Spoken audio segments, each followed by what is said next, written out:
दोस्तों, हमारे प्रधानमंत्री क्या शानदार भाषण देते हैं। मोदी जी तो 1.5-2 घंटा बिना टेलीप्रॉम्प्टर के या बिना पर्ची के धारा प्रवाह बोल सकते हैं। दोस्तों, इस तरह की बातें बीजेपी और अंधभक्त मोदी जी के भाषण के लिए करते हैं। मोदी जी के भाषण देश भर में हमेशा चर्चा का विषय बने रहते हैं, लेकिन इस बार उल्टा हो गया। टेलीप्रॉम्प्टर ने धोखा दे दिया। धोखा भी ऐसा दिया कि बीच रैली में मोदी जी को चुप होना पड़ गया। दोस्तों, ये खबर मैंने आपको कल दिखाई थी। अगर आप विस्तार से चाहें तो इसमें सब कुछ समझ सकते हैं। दिल्ली में रोहिणी में पीएम मोदी चुनावी रैली को संबोधित कर रहे थे, लेकिन विपक्षी नेताओं का और ट्रोल करने वालों का यह आरोप है कि अचानक टेलीप्रॉम्प्टर बंद हो गया, जिसकी वजह से मोदी जी हो गए चुप। देखिए। और लोकार्पण करके यहां आया हूं।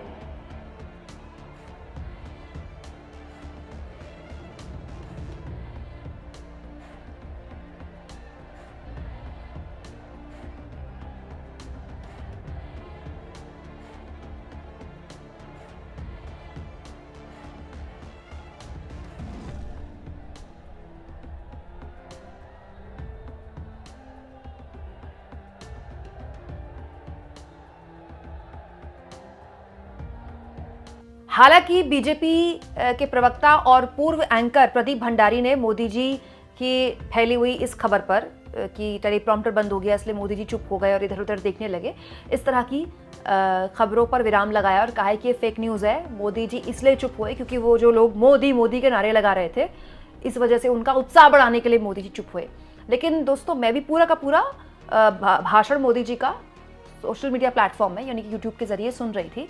ये बात सही है कि भीड़ काफ़ी ज़्यादा थी, लेकिन मोदी जी अचानक चुप हुए और उस वक्त मैं भी नहीं समझ पाई कि मोदी चुप क्यों हुए। तो मुझे भी लगा शायद लोगों की भीड़ बहुत थी और मोदी मोदी के नारे लग रहे होंगे, इसीलिए मोदी जी चुप हुए। लेकिन एक्चुअली में जो आदमी वहीं था वही बता सकता है कि टेलीप्रॉम्प्टर बंद हुआ कि मोदी जी ऐसे ही चुप हुए। अब दोस्तों, बात यहाँ पर यह है ही नहीं कि टेलीप्रॉम्प्टर ने धोखा दिया कि नहीं दिया। बात यह हुई कि ये वीडियो जब सोशल मीडिया में सरफेस हुआ तो मोदी जी के पुराने कई ऐसे वीडियो सोशल मीडिया में सरफेस होने लगे जो इस बात की चीख चीख कर गवाही दे रहे थे कि मोदी जी के जिस भाषण की इतनी तारीफ की जाती है वो एक्चुअली बिना टेलीप्रॉम्प्टर के फुस हो जाता है। जैसे दोस्तों, पूर्व आईएएस हैं शशिकांत सेंथिल, इन्होंने मोदी जी के इसी भाषण की वीडियो शेयर करते हुए कहा, टेलीप्रॉम्प्टर स्टॉप विश्वगुरु शॉक। मतलब टेलीप्रॉम्प्टर रुक जाता है तो विश्वगुरु जो हैं वो चुप हो जाते हैं। इसके अलावा दोस्तों, एक मोदी जी का पुराना भाषण भी है। एक इंटरनेशनल इवेंट में मोदी जी बोल रहे थे, मतलब मोदी जी वीडियो कॉन्फ्रेंसिंग से जुड़े हुए थे और जो मेहमान थे वो विदेशी थे। अचानक टेलीप्रॉम्प्टर बंद हो गया, जिसके बाद मोदी जी इधर उधर देखने लगे कुछ इस तरह से। हम भारतीयों का टेम्परामेंट, हम भारतीयों का टैलेंट, जिस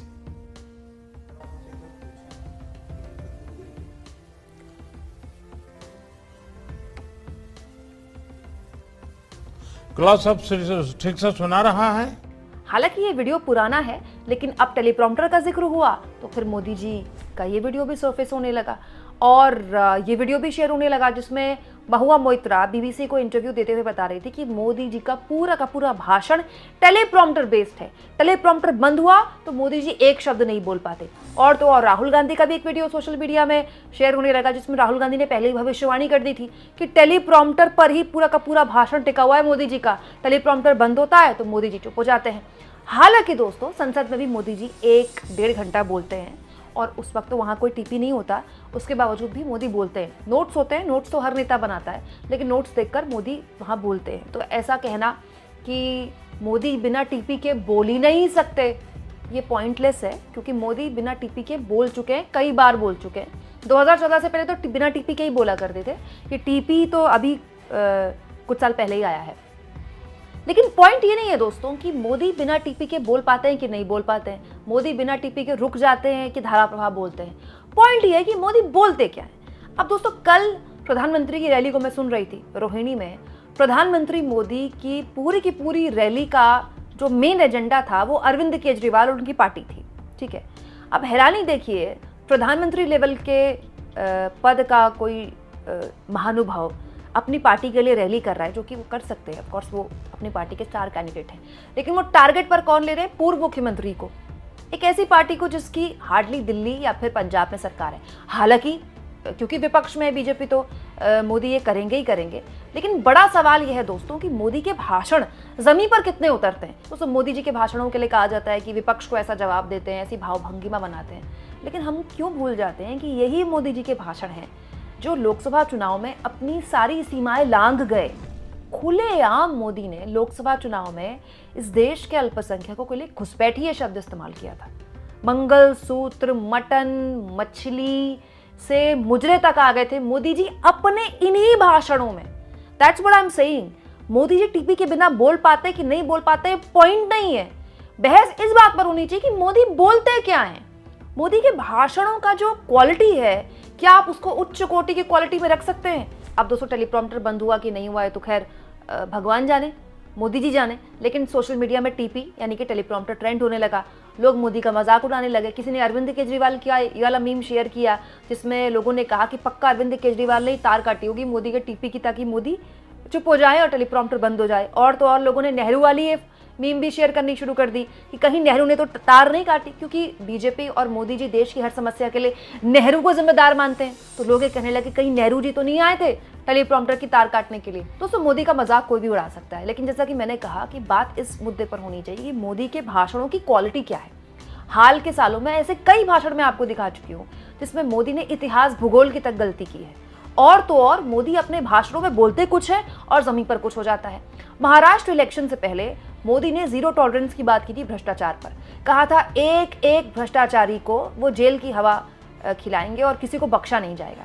और उसके एक हफ्ते के अंदर just within 1 week BJP ने अजित पवार के साथ गठबंधन कर लिया और अजित पवार ने अपने चाचा की पार्टी तोड़कर बीजेपी के साथ उस सरकार में शामिल हो गए और डिप्टी सीएम बन गए। उसके बाद मोदी जी के अजित पवार के साथ फोटोज वगैरह शेयर होने लगे। मोदी जी अजित पवार की बधाइयां स्वीकार कर रहे थे। बाद में खबर आ गई कि अजित पवार के ऊपर जो केसेस थे वो भी सब उनको एक तरह से उसमें राहत मिल गई है। और तो और वो तमाम दागी जिन पर देवेंद्र फडणवीस चक्की पीसिंग के मजाक उड़ाते थे कि जब उनकी सरकार आएगी तो चक्की पीसेंगे, या तो महाराष्ट्र की गठबंधन सरकार में मंत्री बन गए या उनके सारे पाप ये जितने भी दाग थे वो वॉशिंग मशीन में धुल गए। यही मैंने कहा आपसे दोस्तों कि मोदी बिना टीपी के बोल पाते हैं कि नहीं बोल पाते हैं, अटक जाते हैं कि नहीं अटक जाते हैं, ये पॉइंट नहीं है। पॉइंट ये होना चाहिए कि मोदी जो बोलते हैं वो जमीन पर कितना उतरता है। अब दोस्तों लाल किले की प्राचीर से मोदी ने महिलाओं के सम्मान की बात की थी, याद है ना आपको, कि महिलाओं के लिए गलत शब्दों का इस्तेमाल करता है समाज, जो कि नहीं होना चाहिए। बात भी ठीक है, सबने इसका स्वागत भी किया था, तारीफ भी की थी कि देखिए प्रधानमंत्री लाल किले की प्राचीर से कितनी महत्वपूर्ण बात बोल रहे हैं। लेकिन जिस वक्त मोदी का टेलीप्रॉम्प्टर तथा कथित तौर पर बंद हुआ था, मुझे नहीं पता हुआ था कि नहीं हुआ था, उस वक्त उसी दिन बीजेपी के कालका से उम्मीदवार रमेश बिधूड़ी ने अपनी सारी मर्यादाएं लांघ दी। पहले सुबह उनका सोशल मीडिया में एक वीडियो वायरल हुआ जिसमें वो प्रियंका गांधी और हेमा मालिनी के गालों की तुलना दिल्ली की सड़कों से कर रहे हैं कि अगर वो विधायक बने और उनकी पार्टी जीती तो कालका की सड़कें हेमा मालिनी और प्रियंका गांधी के गाल जैसा बना देंगे। और शाम होते होते उन्होंने सारी मर्यादाएं लांघ दी, ये कहते हुए कि दिल्ली की मुख्यमंत्री आतिशी ने अपना बाप बदल लिया। आतिशी ने अपना नाम बदल लिया, पहले मरलीना था, अब वो सिंह कर लिया। सोचिए, दिन में दिल्ली में प्रधानमंत्री अपने उम्मीदवारों की तारीफ कर रहे हैं। प्रधानमंत्री ने उस रैली में अपने उम्मीदवारों की तारीफ करते हुए कहा कि बहुत ही शानदार उम्मीदवार उतारे हैं, बहुत ही बढ़िया उम्मीदवार उतारे हैं बीजेपी ने।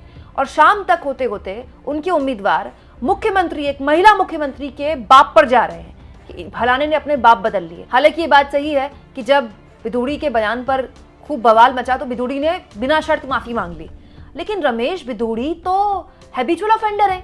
रमेश बिधूड़ी तो भरी संसद में अपने काउंटर पार्ट, मतलब अपने विपक्ष के ही सही, लेकिन दानिश अली तब बीएसपी के सांसद थे, उनके लिए खुलेआम गाली गलौज के जैसे शब्दों का इस्तेमाल कर चुके हैं। और उसके बाद बीजेपी ने उनको उम्मीदवार बनाया है।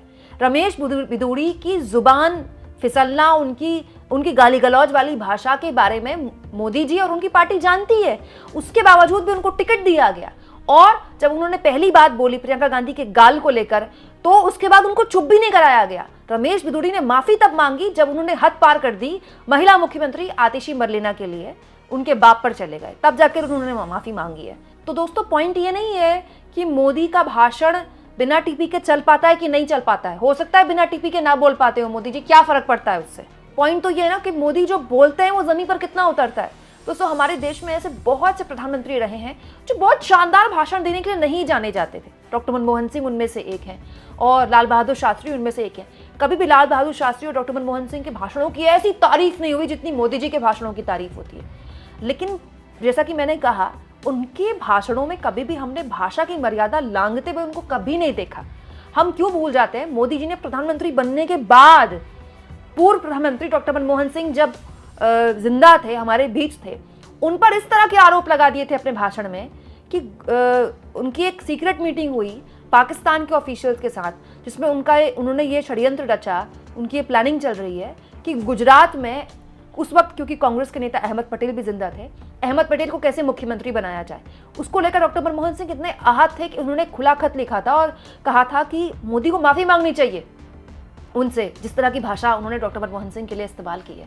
तो जैसा कि मैंने आपसे कहा दोस्तों कि आप भाषण बिना टीवी के दे पाते हैं कि नहीं दे पाते हैं, उस पर बहस ही नहीं होनी चाहिए।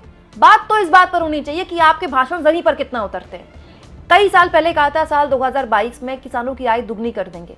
दुगनी का तो पता नहीं, किसान अभी भी हरियाणा के बॉर्डर में बैठे हुए हैं। न जाने कब कोई ऐसी खबर आ जाए जो देश को हिलाकर रख दे।